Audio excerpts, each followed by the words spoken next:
Welcome to the deep dive. Today we're doing something a bit different. Instead of market data or theory, we're digging into one really detailed personal story. It's about a huge life change, career, location, the works shared by a listener, Kris. It really makes you rethink success. Exactly. Our goal here is to trace Kris's path. She went from this super competitive small town in Sichuan, got into big tech in Beijing, quite the achievement, and then made this really conscious, kind of surprising choice to move back to Chengdu and switch careers completely. It's a great look at defining success outside the usual boxes. Yeah, and for you listening, if you want deep insights without spending ages, this story is just packed with those aha moments. Ambition, anxiety, finding peace. It's all in there. So, okay, let's dive in. We really need to start back in high school, right? That's where the pressure cooker started. Absolutely. We need to picture the scene. This is around 2010, a small county in Sichuan, known for being fiercely competitive and also, impacted by the 2008 Wenchuan earthquake. She described her final year, Gaokao, they call it, with these incredibly heavy words: asceticism, anger, and solitude. Wow, asceticism. Anger. Wow. That's intense for high school. It sounds less like studying and more like survival, fueled by this fear, you said, of being stuck in the small town whirlpool. Like success was purely about getting out. Precisely. Escape was the main driver. Ambition at first was based on pretty limited info, like movies and TV shows. Shanghai was the initial dream. But then a high school trip to Beijing made a huge impression. So the goal shifted. It became Beijing first, the city itself, more important than a specific university or even the major. She just needed to leave. What's really striking, though, is this spiritual exhaustion she mentioned, even back then, before she even got to college. She wasn't just worried about the exam, but like the whole chain reaction of potential failure way down the line. Yeah, it's that cognitive load, isn't it? Perfectionism, scarcity, all amplified. She specifically mentioned seeing her peers having these glorious moments of a youth idol drama, and she felt she completely missed out on that. She was always just fighting, always focused on the escape plan. That was the hidden cost early on. So, okay, she makes it, she gets into Beijing. Huge step. First in her family to go so far.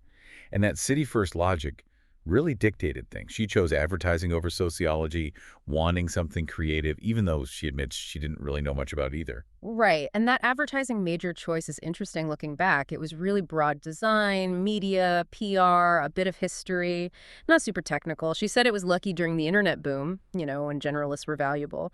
But she also reflected that today, that lack of deep specialization might be a disadvantage. And then comes the moment. The big illusion shatters. After all that effort, all that belief that getting into a good school in a good city was the answer. She describes this specific feeling: a cold Beijing winter evening, intense loneliness, just feeling completely out of place, and realizing this isn't it. Yeah, a huge turning point. Realizing college wasn't the end goal. It was just, as she put it, one task completed. The anxiety didn't stop. If anything, it ramped up. The safety net she thought she'd reached just wasn't there. And then, two external things really knocked her off balance, pushing her away from the standard academic path. First, a classmate hits her with this thunderbolt, she called it. The idea that outsiders who move to Beijing, they pretty much all go back home eventually. Oof, that just pulls the rug out from under the whole escape narrative, doesn't it? The idea that the move wasn't necessarily permanent. And the second thing, from the system itself, a teacher basically laid it out. Grad school, study abroad, or work. That's it. 3 paths. And that rigidity, that lack of options felt terrifying. Which leads to maybe the most startling part of her story. This incredibly drastic step she took. She needed financial independence, urgently wanted to support her parents.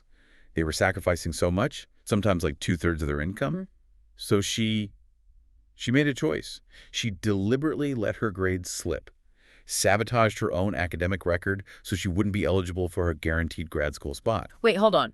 She intentionally threw away guaranteed admission to grad school. That's what she said. She saw that safety net, those top grades, as almost a trap, a fallback that might make her complacent. So she cut the cord, forced herself into the job market immediately, had to sink or swim based on finding work, fast. Wow, that takes incredible nerve and a really clear focus on financial reality over academic prestige. It was a huge risk, but obviously a calculated one driven by that deep family responsibility. And it worked out.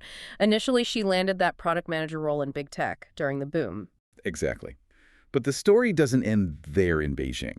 About 5 years ago, she pivots again, out of the sought-after PM job, and into something that sounds totally different: an independent professional, specifically an insurance broker, basically sales. But see, that's where the PM skills come back in, right?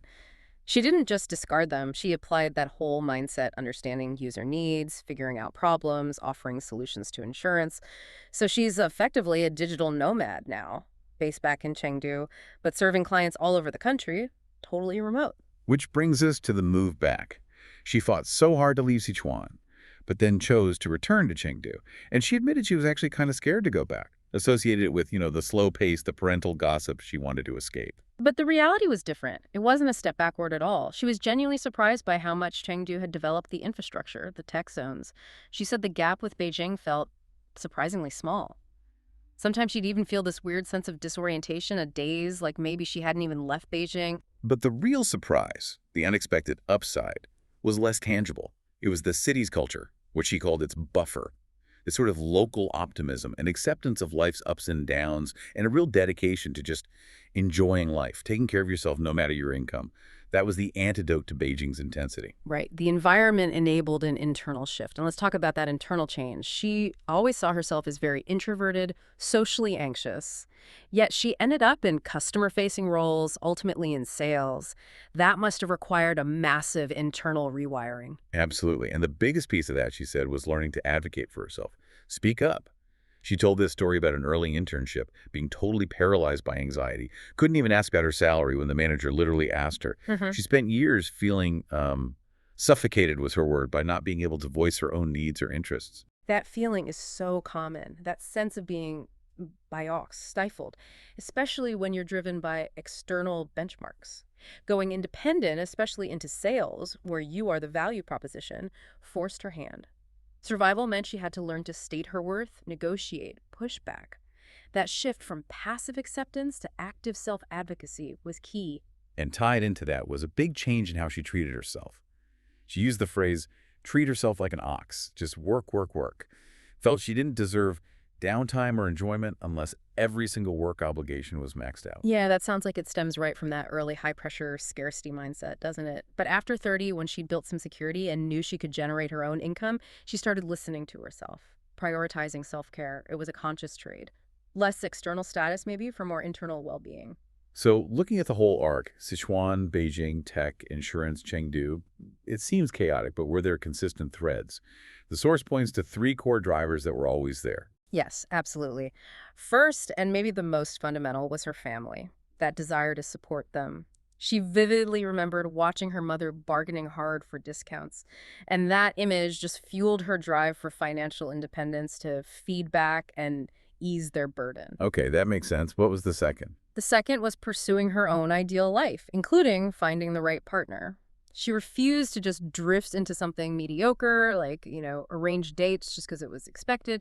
She knew she had to actively fight for the life she actually wanted, not just accept what came along. Right, active choice again. And the third? The third driver emerged more clearly once she had that basic financial security. It was this deeper goal to create something, leave something meaningful behind. That became the new compass for her business and her life choices, moving beyond just survival or escape. It's such a powerful story. It really underscores that life isn't decided by one exam, is it? Like Kris said, after you leave the exam hall, there are no longer standard answers. She feels very relieved now looking back. But her advice to her younger self is pretty poignant. You could have been nicer to yourself. That hits home, doesn't it? And it connects directly to her advice for young graduates today who are facing, let's be honest, a tough job market and a lot of anxiety. She basically told them, ditch the standard checklist of success, the house, the car, the specific salary figure. Instead, focus on building patience and inner resolve. Dingly, that inner strength. Which brings us perfectly to our final thought for you to chew on. If the external world, the economy, societal pressure, information overload, makes that old model of relentless striving feel impossible or just soul-crushing, then what does that resolve, that Dingley's, actually look like today? Is the ultimate measure of success now simply having the internal fortitude to define your own goals, your own finish line, and then finding the patience to stick with it no matter how fast everyone else seems to be running?